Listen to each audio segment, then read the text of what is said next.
What's up? This is Ian with Ian Strung Out Guitars again. And I got to fix a guitar for a friend of mine, Sean, who owned the Dana Scoop. He has an acoustic guitar and it needs a lot of stuff done to it. So let's check it out. Okay, so the case is, I'm not sure if it's authentic or not, or authentic, original, whatever. It's kind of wrecked, but it works. Kind of. So we have an old Harmony, and from what I can gather, it's sometime between 70 and 72, because the ones that were from the 60s, they had the tuners they had on them were the pearloid or ivraloid pegs, and it has the tortoise shell. Now the nut there has got a crack in it.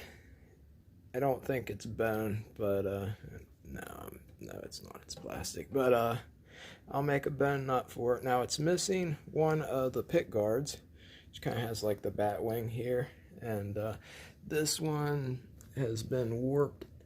And I'll show you how to fix the warp on them. But Sean said he tried to, I think, melt it down a little bit, and yeah, we're gonna have to take that off. And I found one dude in America that has some old school tortoiseshell that matches, and we're gonna make one from a picture there and make it match. Now I can buff a lot of this. A lot of this is checking. It's old nitro lacquer. You can get rid of that by buying this stuff called it's like a blushing compound. It essentially causes the chemical reaction to happen again with the paint. I think it comes back, but you know that most people want it to be part of the age. I think there's something inside there. So yeah, we're on my kitchen table. It's cold as hell out. You can tell that somebody's tried to glue it down before.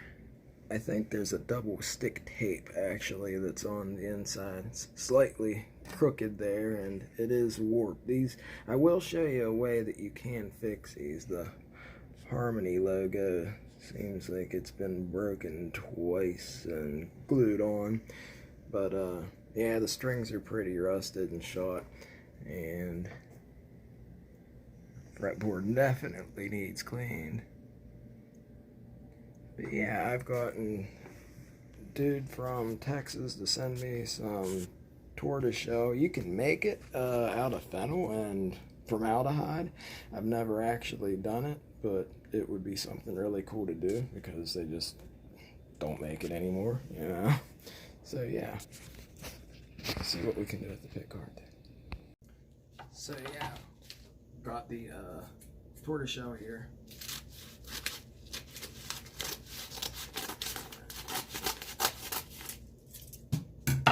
Everybody does unboxing stuff. Oh, that's a heavier gig. Sorry, the lamp is reflecting on it. So yeah, it looks really close to the headstock. Looks slightly newer though than the pickguard. But we're going to fabricate the pickguard out of it, and we're going to take this off, and I will show you how to make a template for one and get the 45-degree angle or such there over it. So yeah, as you can see, somebody's put a lot of, looks like super glue under there, and it is double stick tape. So I'm going to grab my Swiss-made ferrule chisels because, or gouges, because they kick ass, and they'll come off really nice. Okay, so I got it off. There's some tape still stuck. I'll get that off. I'll clean it off with some nap. These are some Ferrell Swiss made chisels. They got like a lifetime warranty. My wife got me them. They are amazing. They are worth every penny. They're great. But yeah, we'll get this cleaned up, and essentially you can see the outline of where the pickguard was. It kind of has the same shape as this one right here, but it just went into a teardrop shape. And yeah, it has been off before. It has some hair and I don't know what the hell that is, string or something, on a double stick tape. So yeah, I'll get that cleaned off, and I'll show you how to fix these, but I might just make another one just in case. I kind of miss these old like headstocks and overlays.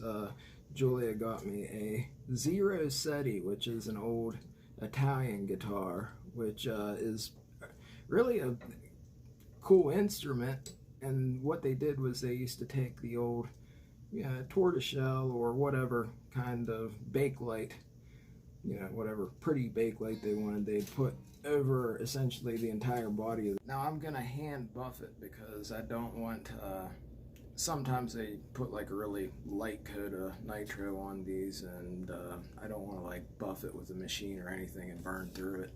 So I'm gonna hand buff it and clean all of this off with, like I said, some naphtha, which is kind of like lighter fluid.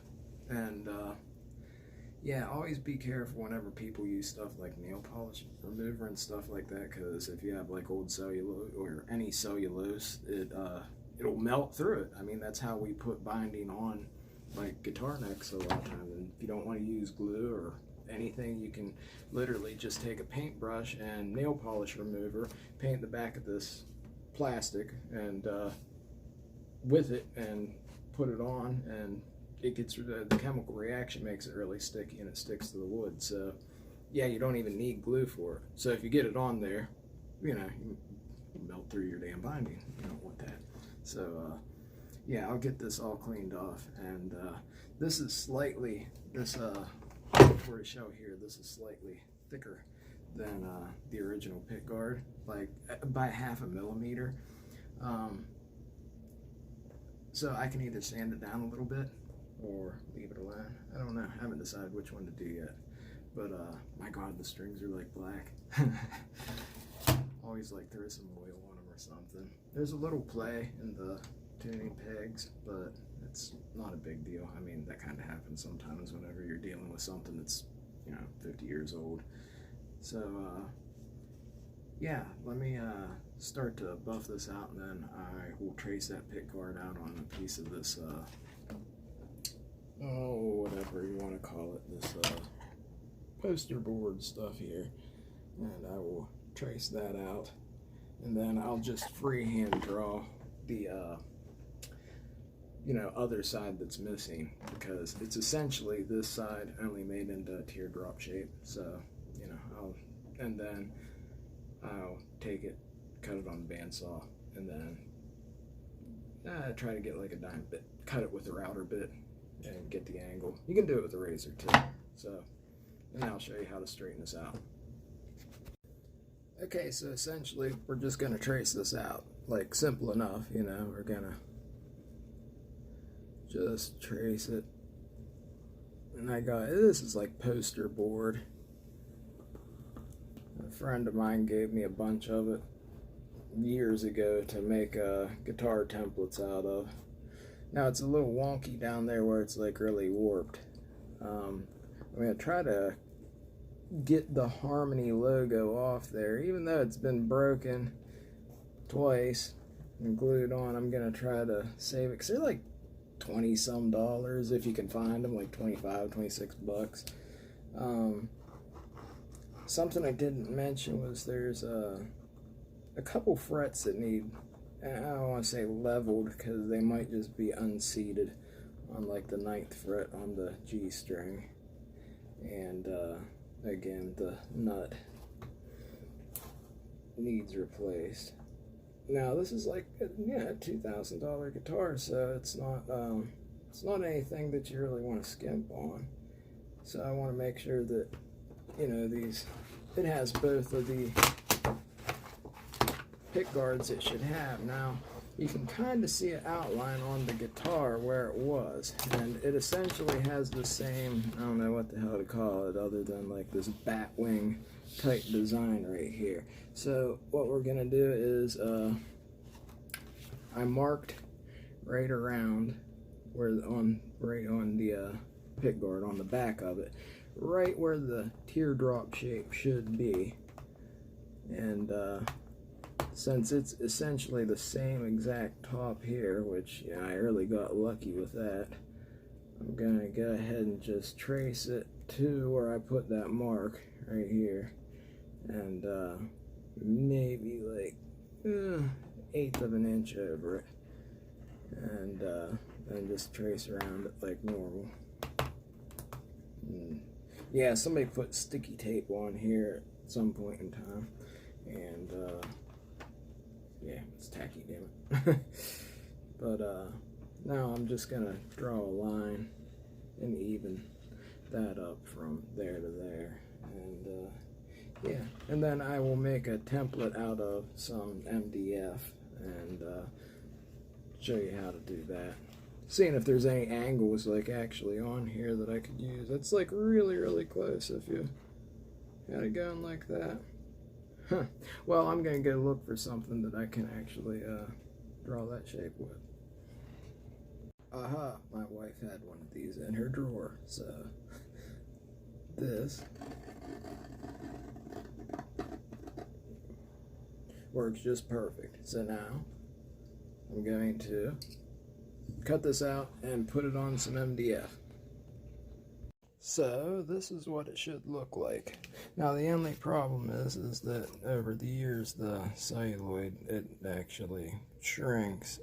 It originally should have came out like past this yellow line here, you know, the rosette, and you can kind of see where it was. So we got it to match up and be right. Now here would be the other side.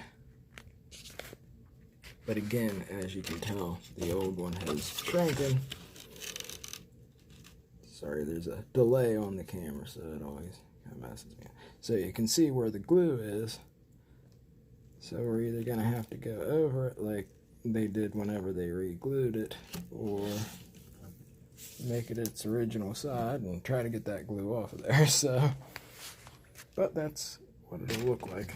And I'll put an MDF, which, if you don't know what that is, it's basically IKEA furniture, and I'll put that on there and then cut it down and make a template for it. And I will still show you how to get the bends out of this, even though it's warped and shrunken.